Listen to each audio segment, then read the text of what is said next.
भारत माता की, भारत माता की।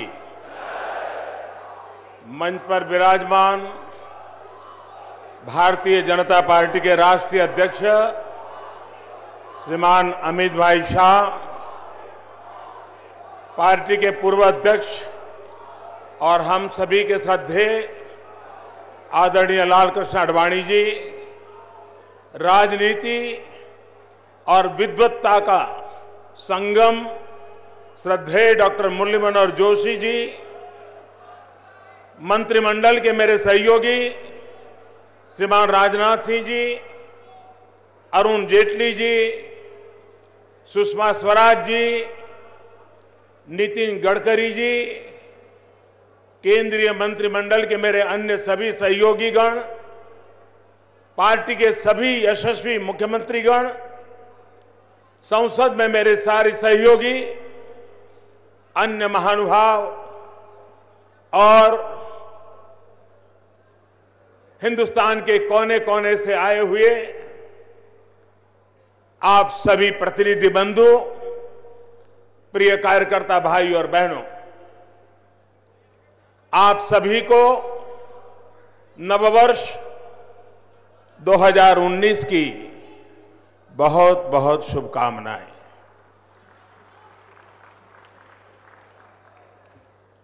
मैंने अध्यक्ष जी से रिक्वेस्ट की है कि आज मेरा मन कुछ जरा ज्यादा बोलने के लिए करता है,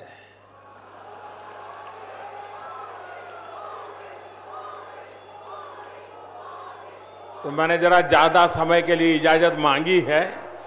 आपकी भी इजाजत है ना? भोजन में देर हो जाएगी तो चिंता नहीं ना? ये भारतीय जनता पार्टी के कार्यकर्ता का समर्पण है, जो हर दिन, हर वर्ष को शुभ बनाता है। कभी 2 कमरों में चलने वाली पार्टी, 2 सांसदों वाली पार्टी आज इतने विशाल स्वरूप में राष्ट्रीय परिषद की बैठक कर रही है। ये अपने आप में एक बहुत अद्भुत है, अविस्मरणीय है। आज महान योद्धा संत स्वामी विवेकानंद जी की भी जयंती है।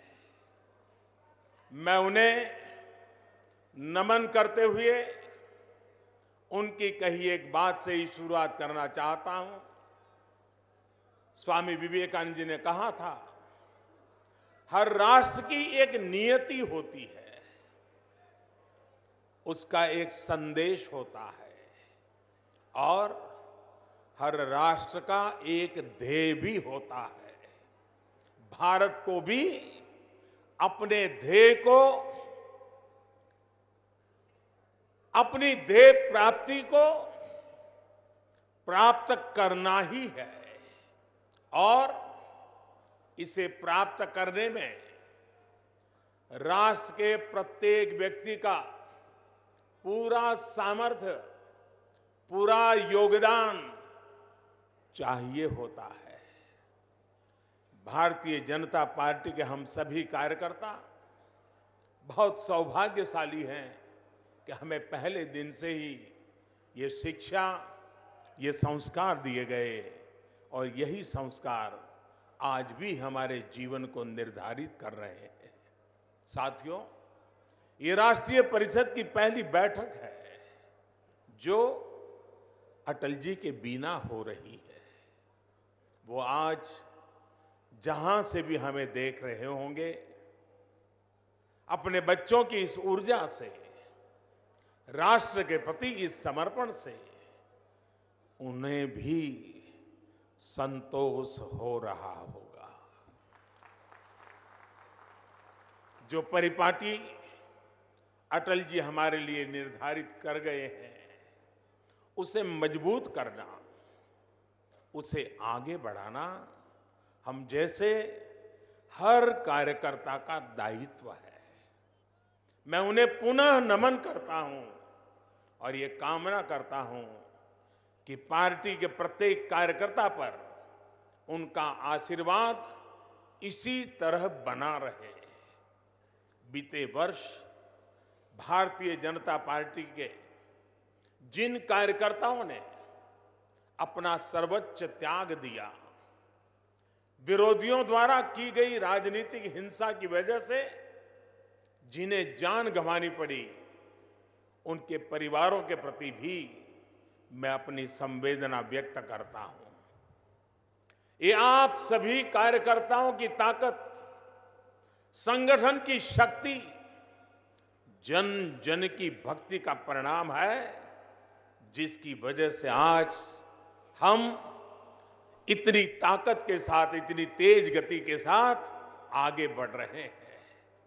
केंद्र में भाजपा की सरकार है और देश के 16 राज्यों में या तो हम सरकार चला रहे हैं या फिर सरकार में शामिल है।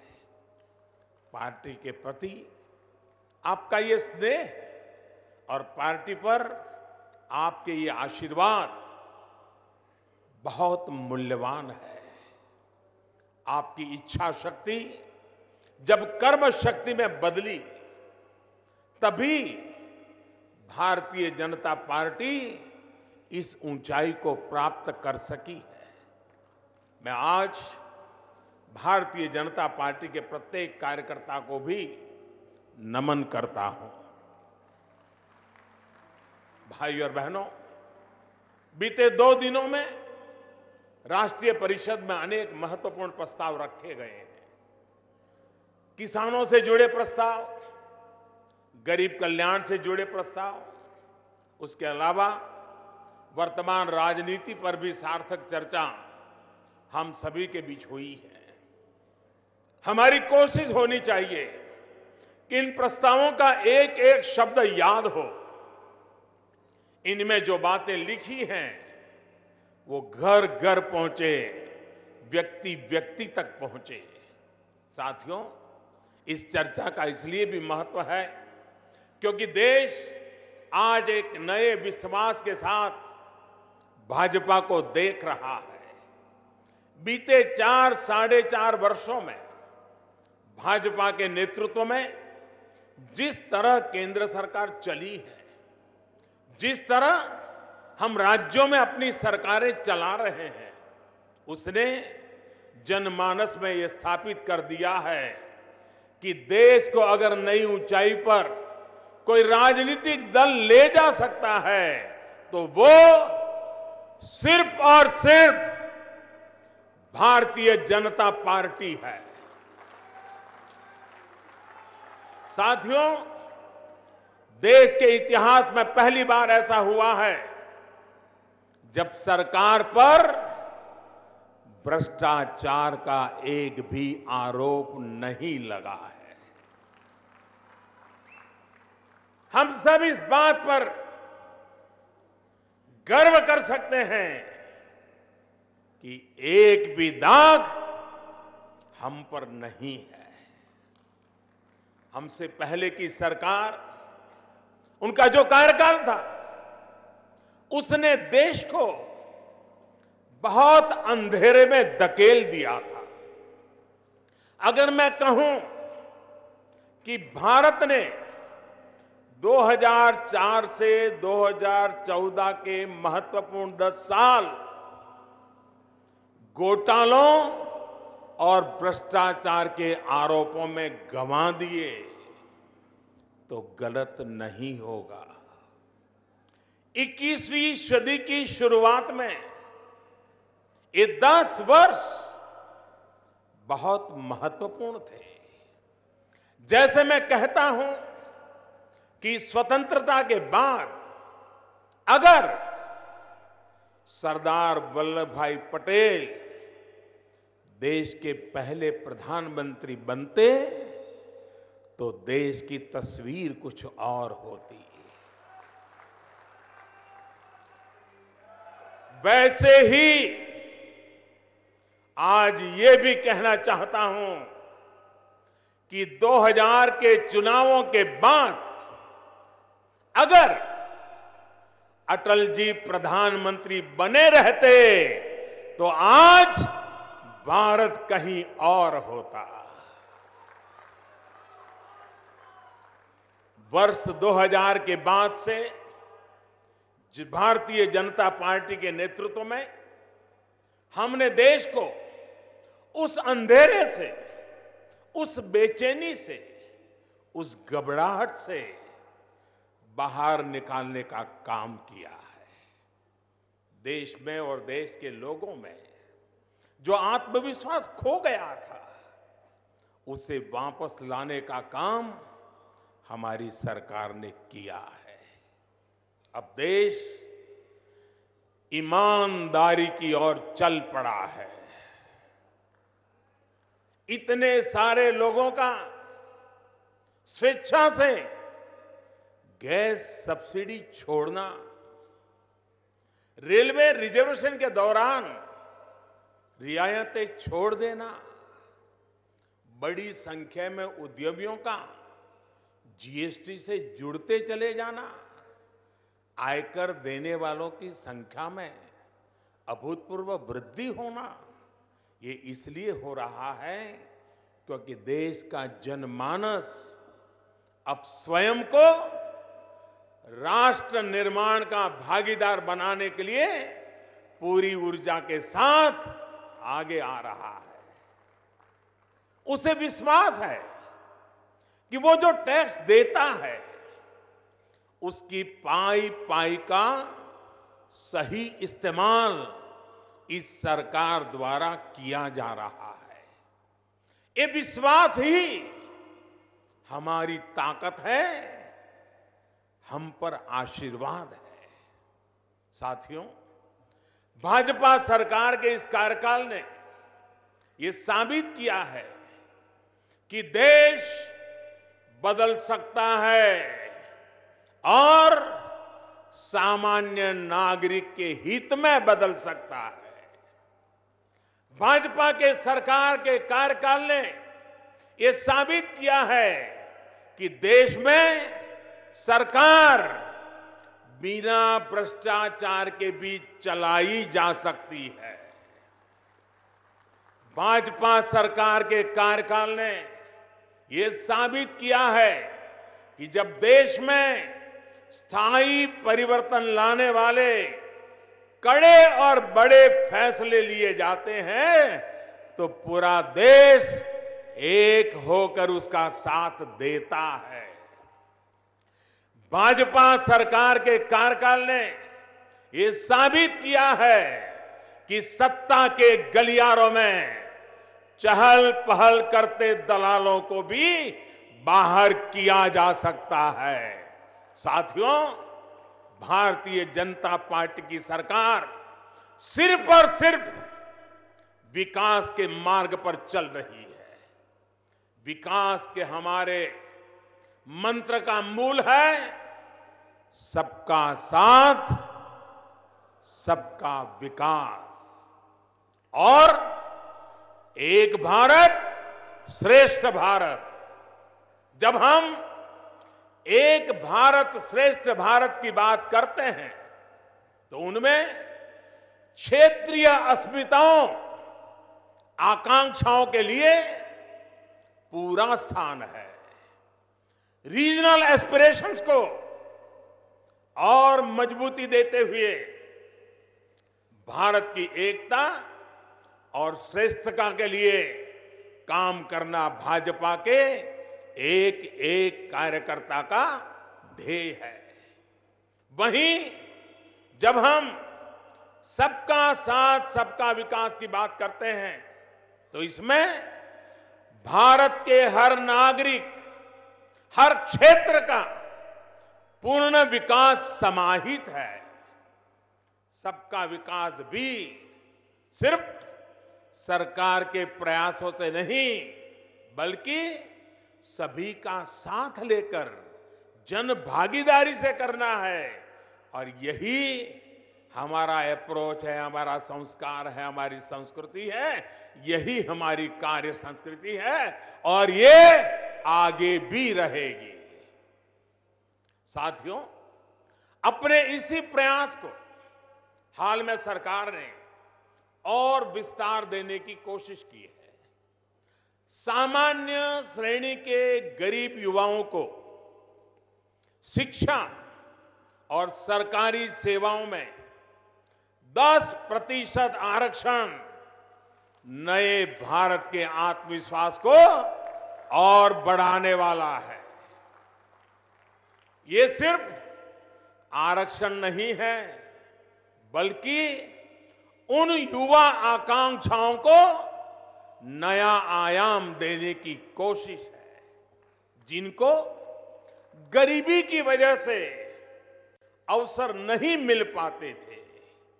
भाइयों और बहनों, बाबा साहब आंबेडकर द्वारा रचित संविधान में आरक्षण का प्रावधान किया गया था। ये मेरे उन भाइयों बहनों को समानता देने की ऐतिहासिक कोशिश थी, जिनके साथ जाति के आधार पर भेदभाव किया जाता रहा है। ये व्यवस्था आज भी उतनी ही मजबूत है जितनी पहले थी, और बाबा साहब ने जो अधिकार दिया है वो आगे भी रहने वाला है। लेकिन अवसरों की समानता और सामाजिक न्याय को मजबूत करने की बात करते हुए सामान्य वर्ग के गरीब को नजरअंदाज नहीं किया जा सकता था। भूतकाल में इसकी कोशिशें भी हुई थी, लेकिन इतिहास पर बहस में उलझने रहने के बजाय हमें आगे के समाधान तलाशना जरूरी था। और इसलिए पहले से जिनको आरक्षण की सुविधा मिल रही थी, उनके हक को छेड़े बिना, छीने बिना भाजपा सरकार द्वारा सामान्य वर्ग को 10% आरक्षण का प्रावधान किया गया। इतना ही नहीं, शिक्षा में 10% वृद्धि भी की जाएगी।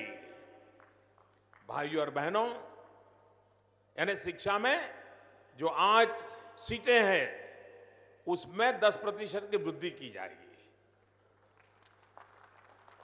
बहनों और भाइयों, सब कुछ इसी से ठीक हो जाएगा, ये दावा न मैंने कभी किया है और न मैं करता हूं, लेकिन ये भी एक रास्ता है जो सामान्य वर्ग के गरीबों को अवसर की समानता की तरफ ले जाता है।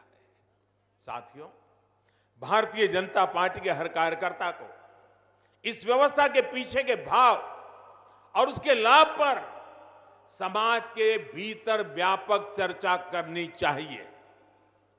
मैं फिर बता दूं कि समाज के किसी भी वर्ग को वंचित किए बिना, किसी के हक को कम किए बिना ये नई व्यवस्था की गई है।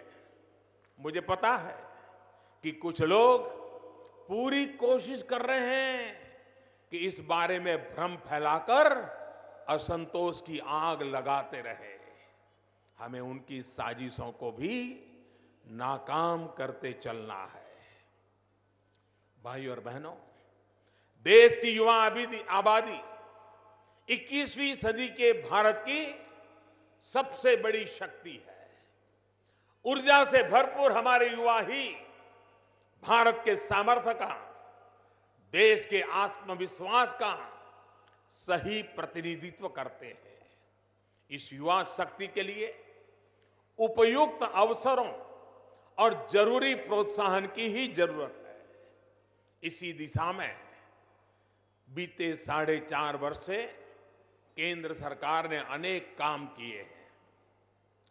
टैलेंट की पहचान, सही मार्गदर्शन, आसान प्रक्रियाएं, पारदर्शी संस्थाएं, जरूरी सुविधाएं, जब साथ मिल जाती हैं, संकल्प लेकर सही दिशा में जाते हैं तो युवा अपने आप नए शिखर सर कर लेता है, कमाल करके रख देता है। उसको किसी के सहारे की जरूरत नहीं रहती है। देश का युवा आज दुनिया के मंचों पर जो भी झंडे गाड़ रहा है, वो न्यू इंडिया के अभूतपूर्व आत्मविश्वास का ही परिणाम है। साथियों, आज के युवा को यह पता है कि उसकी आवाज की कद्र होती है। वो जानता है कि उसके देश की साख मजबूत हो रही है। वो ये जानता है कि देश की आर्थिक और सामरिक हैसियत एक नई ऊंचाई पर है। उसको पता है कि उसकी सरकार हर परिस्थिति में उसके साथ खड़ी है। अगर मैं खेल की दुनिया का उदाहरण दूं, तो हाल के दिनों में आपने भी भारत के शानदार प्रदर्शन पर खुशियां मनाई होगी। ये प्रदर्शन तो महत्वपूर्ण है ही, उसमें भी अहम है पॉजिटिव एटीट्यूड। आज वो राष्ट्रभक्ति की भावना को अभिव्यक्त करने से हिचकिचाता नहीं है। आलोचनाओं से बेपरवाह वो खुद को एक्सप्रेस करता है और इसका सीधा असर उसके हुनर, उसके प्रदर्शन पर देखा जा सकता है। साथियों, टैलेंट की तो देश में कभी कमी नहीं रही। विपरीत परिस्थितियों में भी अनगिनत प्रतिभाएं हमें गौरवान्वित करती रही है। हमारी सरकार ने माहौल को बेहतर बनाने को प्राथमिकता दी। एक उचित और ईमानदारी पारदर्शी व्यवस्था विकसित करने का प्रयास किया। हमारी सरकार इस दिशा में निरंतर प्रयत्नशील है और खुले विचारों के साथ निरंतर नई योजनाओं पर काम कर रही है। साथियों, इसी प्रकार महिलाओं के सशक्तिकरण के लिए महत्वपूर्ण प्रयास बीते 4.5 वर्षों में किए गए और ये वर्ष हम राजमाता विजयराजे सिंधिया जी की शताब्दी के वर्ष के रूप में मना रहे हैं। तब हमारी मातृशक्ति के योगदान का हम गौरवगान करते हैं, हम आगे बढ़ना चाहते हैं।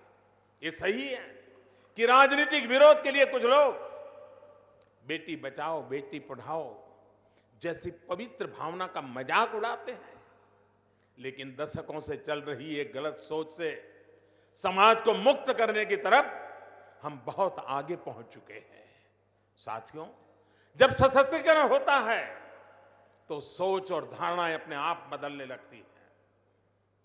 यही रास्ता महिलाओं के लिए इस सरकार ने चुना है। दफ्तरों में महिलाओं की भागीदारी बढ़ाने के लिए उद्यमों को प्रोत्साहित किया जा रहा है। मैटरनिटी लीव 12 हफ्ते से बढ़ाकर 26 हफ्ते कर दी है। छोटे उद्योगों से जुड़ी महिला उद्यमियों के लिए विशेष प्रावधान किए गए हैं। गांव में महिला सेल्फ हेल्प ग्रुप जैसी व्यवस्था को और मजबूत किया जा रहा है। साथियों, बेटियां सक्षम भी हैं और शक्ति का रूप भी है। यही कारण है कि भारत के इतिहास में पहली बार सशस्त्र बलों में महिलाओं की एक व्यापक भागीदारी सुनिश्चित हो रही है। पहली बार बेटियां फाइटर प्लेन्स उड़ा रही है। साथियों, सशक्तिकरण की बात जब आती है तो देश में एक और बड़ा वर्ग है जिस पर ध्यान दिया जा रहा है। अपने अन्नदाता को हम नए भारत की नई ऊर्जा का वाहक बनाना चाहते हैं। किसानों को सशक्त करने के लिए हम इस दिशा में गंभीरता के साथ, बहुत ईमानदारी के साथ प्रयास किया जा रहा है। भाइयों और बहनों, जब हम किसानों की समस्या के समाधान की बात करते हैं तो पहले की सच्चाइयों को स्वीकार करना भी जरूरी है। खेती और किसान की स्थिति दशकों की लापरवाही और बेरुखी का परिणाम है। कारण यह रहा कि पहले जिनके पास किसान को संकट से बाहर निकालने का दायित्व था, उन्होंने शॉर्टकट ढूंढे, आसान रास्ते ढूंढे, चुनाव का सोचा। उन लोगों ने अन्नदाता को सिर्फ और सिर्फ मतदाता भर बना रखा था, अपनी मतपेटी भरने के लिए। हम अन्नदाता को ऊर्जादाता भी बनाना चाहते हैं। साथियों, इसलिए हमारी सरकार ने शॉर्टकट के बजाय लंबा और कठिन रास्ता चुना है।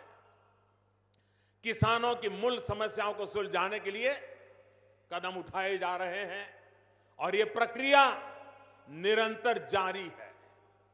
बीज से लेकर बाजार तक सरकार नई और आधुनिक व्यवस्थाओं का निर्माण कर रही है। ये व्यवस्थाएं बनने में समय जरूर लेती हैं, लेकिन इनका लाभ बहुत बड़े स्तर पर मिलता है। नहर जब बन रही होती है तब वो एक लंबे से गड्ढे के अलावा कुछ नहीं होता। कभी आने जाने वालों की नाराजगी भी होती है, लेकिन जब उस नहर से पानी खेत पहुंच जाता है तो उसके पीछे की सोच और श्रम का सीधा सीधा लाभ नजर आने लगता है। साथियों, देश का किसान इस बात का साक्षी है कि लागत का 1.5 गुना समर्थन मूल्य एमएसपी की मांग कितने दशकों से चल रही थी। देश का किसान ये भी जानता है कि पहले कैसे इस सुझावों को ही फाइलों में दबा दिया गया था। ये भाजपा की सरकार है जिसने स्वामीनाथन आयोग की इस सिफारिश को न सिर्फ लागू किया, बल्कि हर संभव कोशिश रही है कि किसानों को लागत का 1.5 गुना एमएसपी मिले। इसमें अब भी जो अड़चनें आ रही हैं, उन्हें राज्य सरकारों के सहयोग से दूर करने का ईमानदारी से प्रयास भी किया जा रहा है।